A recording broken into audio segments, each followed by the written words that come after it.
Says intake and exhaust for this L head engine, for this model engine. Tappet clearance is 0.016 for hot or cold for intake and exhaust. Okay. 0.016. So I got to be able to fit this in between these. Do you see? Wait. Between this tappet and the bottom of the valve, I gotta be able to fit this. See how I can fit this in there like that? Yeah. So you're gonna try to slide that in there while I adjust it with the wrench, and then see these ones that are marked yellow. Nope, don't press. You don't want to bend those. Just be careful with it. Hold on, I'll tell you when. Everything that's marked yellow is the ones that I've already done. Okay, so when we're done, you can mark it with yellow. All right. Okay. I don't. Hold on, let me adjust this first. Do I have the right size? Oh, there we go. Let me make an adjustment to it real quick. Because I think what happened is, well, they got goofed, they may have got bumped around, but also when I grind them, when I was lapping them, took away material, so now the valve sits maybe just ever so slightly lower. So we got to make sure we're adjusting these. All right, try to slide it in there. Be gentle. You don't have to force it. No, this one. Nice. Good fit, huh? All right. Where's our marker at? Pull that out. And grab the marker behind you. And you can take the cap off and mark that. Oh, okay. Draw a little dot. Perfect. Okay, let's do the next one. Okay. Okay, I'll adjust that. It's not fitting right. Yeah. Okay, let me adjust it first. Try again. Oops. Just give it like a quarter turn. Try to slide it in there now. Okay. Nice. Okay, pull it out. Make a little mark. That one's complete. Right here? Yep. Perfect. One last one. Well, let's test it first. See if it'll slide in there. Be gentle with it. Nope. Okay. Just a minute. A little adjustment here. Pretty much they're doing like a quarter turn, maybe less. Well, Dad, Okay, I try think that. Chloe thinks I'm riding my bike. Does it fit? Or is it too tight? It fits. Okay.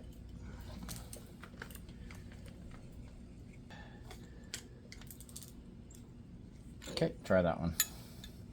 I thought it was done, but it looks like this one's ready to go too. Yeah? Okay, draw a little dot on that one. Unless you want to help me do the rest. Only that one is left. And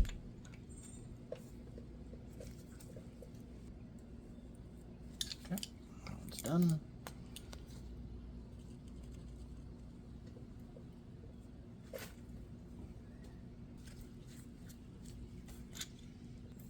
Perfect.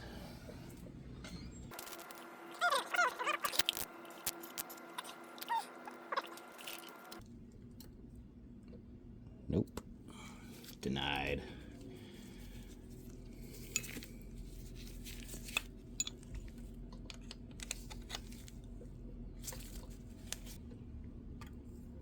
There we go. It's a nice snug fit. Tappet clearances are good. All the keepers, springs, everything's in. I think I can close this bad boy up.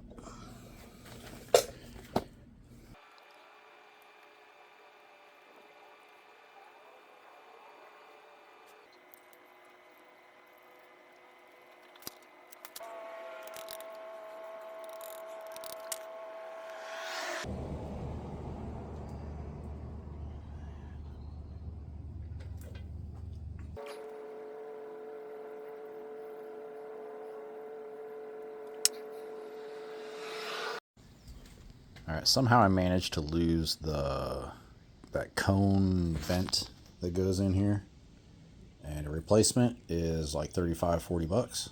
So I'm not gonna do that. And I have leftover mesh from when I did the vent up there. So I already cut a piece out. We're gonna fold this into a cone shape and make that work. Okay. Mesh cone is installed.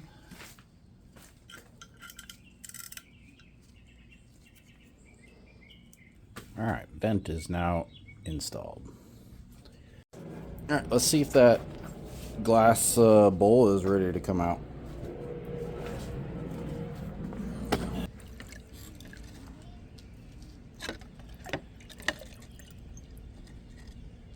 Looks pretty good.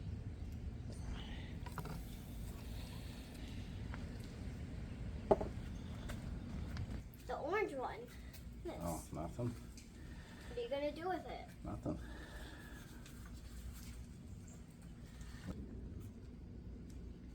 Look at that. Nice.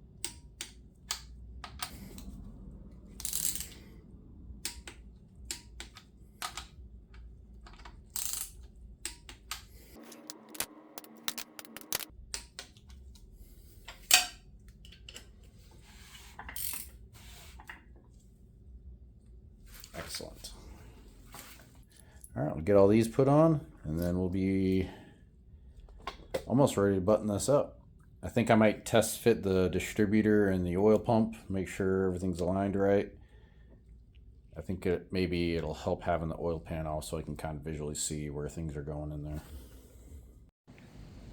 Trying to get this distributor cleaned up. I suppose I could just reuse it, right? The insides look okay. If I have to replace some bits, they sell the replacement parts. To go in here, I can buy these fairly cheap. This is the expensive bit. So we'll just clean this up.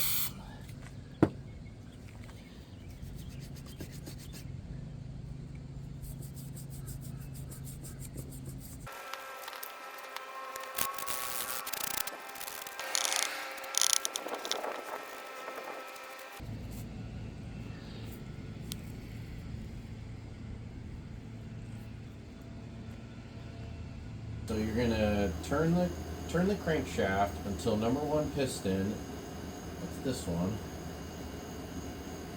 is moving up on the compression stroke. Move the crankshaft slowly until the 5-degree mark on the outer edge of the vibration dampener, so over here. Move the rotor back and forth slightly until the driving lug on the end of the shaft enters a slot cut in the oil pump. Got it? Can you do all that?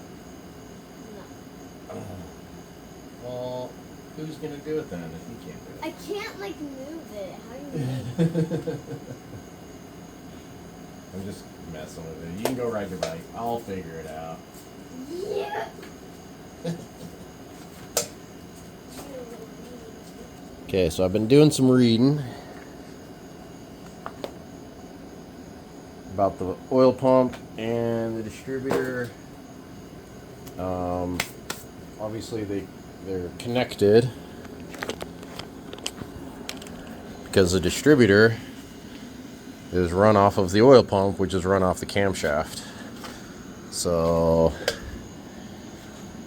the gear inside here mates up with the camshaft running this way. So as the camshaft spins, it spins the oil pump, which also spins the distributor.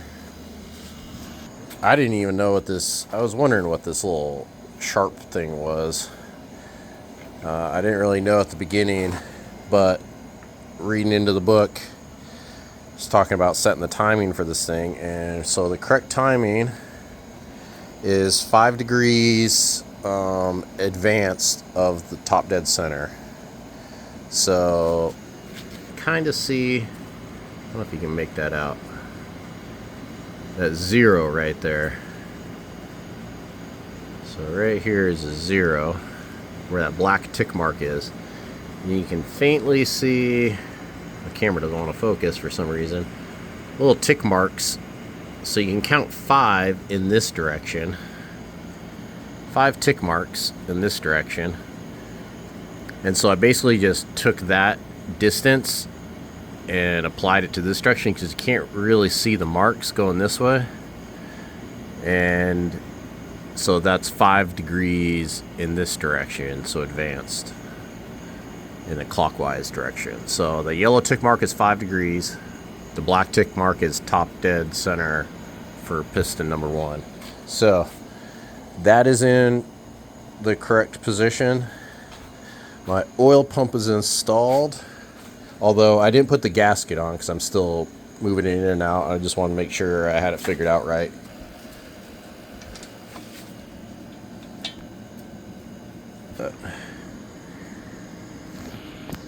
Down inside there's a groove at the end of the gear. There it is.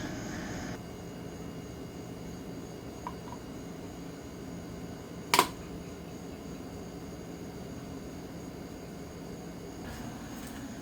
I kind of want to test it out. If I move the crankshaft, will it rotate that distributor? Yes. I'm going to go ahead and put the water pump on.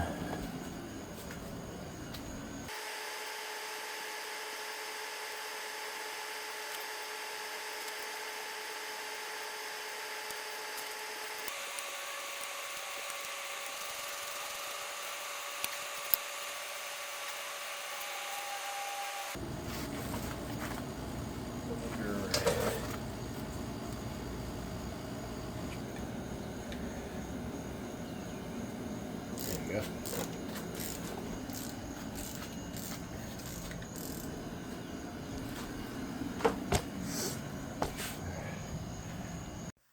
Tumbleweed Garage.